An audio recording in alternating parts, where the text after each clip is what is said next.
5 अध्याय का हम 16 से हम पढ़ते हैं। हालेलुया। यदि कोई अपने भाई को ऐसा पाप करते देखे जिसका फल मृत्यु न हो तो विनती करे परमेश्वर उनके लिए जिन्होंने ऐसा पाप किया है जिसका फल मृत्यु न हो जीवन देगा। हालेलुया।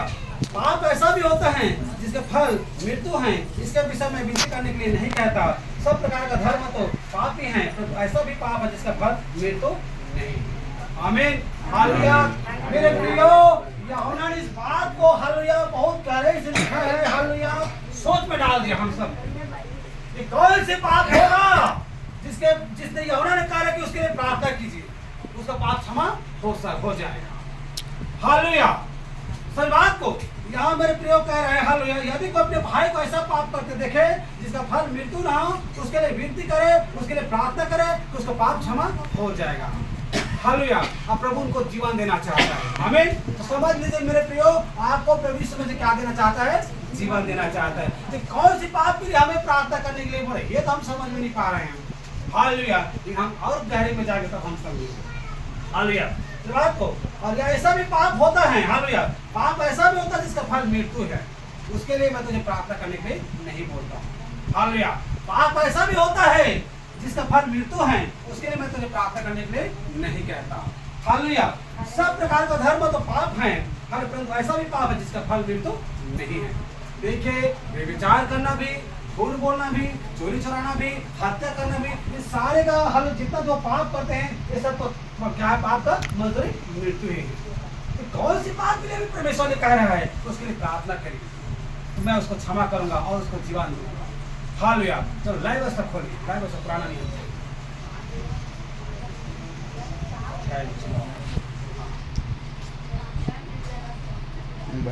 हालेलुया।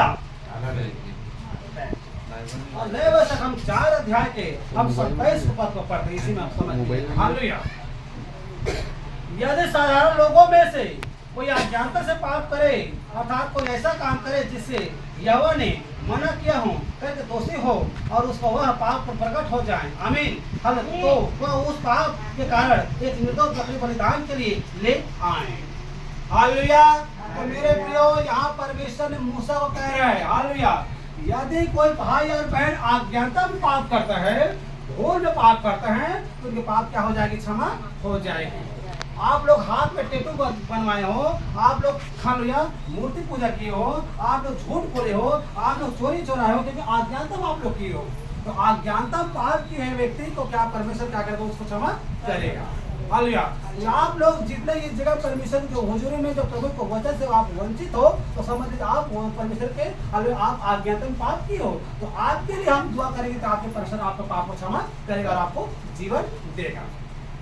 अभी प्रभु के वचन को बहुत लोग भी मालूम नहीं मेरे प्रियो। हालेलुया। तो समझ के किसके लिए प्रार्थना करने के लिए बोल रहा है? बताइए, किसके लिए प्रार्थना के लिए बोल रहा है? जो अज्ञानता में पाप करता है उनके लिए हमें प्रार्थना करना है। अगर हमारे भाई अगर अज्ञानता में पाप करता है, प्रभु को वचन से वंचित है, उसको मालूम नहीं है, इस ज्ञान को हम समझ नहीं, तो हम उनके लिए प्रार्थना करें ताकि प्रभु उनको जीवन दे। हालेलुया। और जो जानबूझकर प्रभु को ग्रहण करके, प्रभु को जानकर, प्रभु को स्वाद को चख कर अगर पाप पर प्रभुता करता है, पाप पर राज्य करता है, उसके पाप बहुत कठिनाई से क्षमा होगा। इतना आसानी क्षमा होने वाला नहीं मेरे प्रियो। मैं प्रभु ग्रहण कर चुका 8 साल से 10 साल से, और मैं पाप पर राज्य कर रहा हूँ, पाप पर प्रभुता कर रहा हूँ, तो मेरा पाप उतना आसानी से क्षमा नहीं होगा। अगर जो कोई व्यक्ति परमेश्वर के वचन का अज्ञानता पाप करता है, भूल से पाप करता है, उसका पाप क्षमा होगा। हालेलुया। पाप ऐसा भी होता है जिसके कारण तुझे प्रार्थना करने के लिए मैं तुझे नहीं बोलता। तो क्या के लिए प्रार्थना करने के लिए नहीं बोलता? जानता हो, जो व्यक्ति प्रभु यीशु मसीह के वचनों को जान लेता है, समझ लेता है और पूरा मालूम हो जाता है, हल उनके लिए परमेश्वर आपको प्रार्थना के लिए नहीं बोल रहा है। उनके लिए बोल रहा है जो अज्ञानता पाप किए हैं, जो भूल में पाप किए हैं, जो प्रभु को वचन से वंचित में पाप किए, उनके लिए आप क्या करें? प्रार्थना कीजिए ताकि उस समय पाप को क्षमा करूंगा और उनको मैं जीवन दूंगा। हालेलुया। बात को तो अभी मेरे प्रियो, जब इस वचन को आप उठाओगे तो इसी में आपको सच्चाई मिलेगा, इसी में आपको पूरा जानकारी मिलेगा। हालेलुया। हालेलुया। कि प्रभु को वचन क्या चीज है। हालेलुया। हालेलुया। यहाँ पर हमारा हालेलुया। तो यह कि व्यवस्था के अनुसार प्राय सब से लहू तो रसूल तक जाते बिना लहू पापों की क्षमा नहीं। यहाँ पर मेरे प्रिय संत पौलुस कह रहे हैं सच तो यही है कि लहू के द्वारा ही आपका पाप क्षमा होगा और उसी लहू के नीचे में आपको आना होगा। प्रभु यीशु मसीह ने जो लहू बहाया मेरे प्रिय क्रूस में, हम सबके अपराध के लिए, हमारे गुनाहों के लिए उसने लहू को बहाया, ताकि उसके लहू से आपका पाप क्षमा हो जाए। हालेलुया। ये बात को पुराने नियम जब देखते हैं तो पुराने नियम में यही बताया है, पुराने नियम में जानवरों को लहू को बहाते थे, जानवरों को मारते थे और उसी के लहू से अपने पाप का निकाल करते थे, उसी के लहू से अपने पाप को पश्चाताप करते थे। और जब हम नए नियम हम जब आते हैं तो प्रभु यीशु ने विधि को उसने तोड़ दिया, उस विधि को उसने हटा दिया। अब प्रभु यीशु मसीह ने अपने पवित्र लहू को, अपने कीमती लहू को हम सब के लिए उसने बहा दिया, ताकि मेरे लहू के द्वारा तुम जीवन पाओ। हालेलुया। जैसे प्रभु यीशु मसीह का लहू पवित्र है, वैसे आपकी लाइफ भी, आपकी जीवन भी पवित्र होना चाहिए।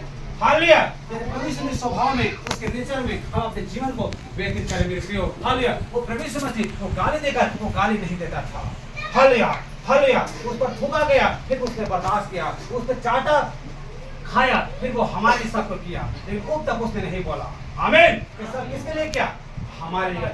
जो कोड़ा हमें मार पड़नी थी वो प्रभु यीशु ने अपने ऊपर ले लिया। हालेलुया। जो मार हमें पड़नी थी उसको हमें अपने ऊपर ले लिया। जो हालेलुया क्रूस पर हमें टांगने वाला था, लेकिन प्रभु यीशु स्वयं क्रूस में चढ़ गया। हालेलुया। उसी को कंगाल हो गया ताकि आप धनी हो जाओ। उसी कंगाल होने से आज हम धनी होते हैं। हालेलुया। तो बात तो उसी के, हालेलुया, उसी के मरने से आज हम जीवन पाते हैं, उसी कोड़ा खाने से आज हमें हीलिंग मिलती है। आप हीलिंग पा रहे हो कि नहीं पा रहे हो? अभी आंटी ने बताया कि मैं आंखों से मैं हीलिंग पाया हूँ, उसे कोड़े खाने से आज हमें चंगाई मिलती है। हालेलुया। हर प्रकार की बीमारी को प्रभु यीशु मसीह ने उसने लेकर चढ़ गया क्रूस में। 1 मिनट के लिए नहीं, 2 मिनट के लिए नहीं, काफी देर तक क्रूस में चढ़ा हुआ था, हमारे अपराध के लिए और हमारे गुनाहों के लिए, ताकि हालेलुया वहां पर कहा, हे पिता इन्हें क्षमा कर, क्योंकि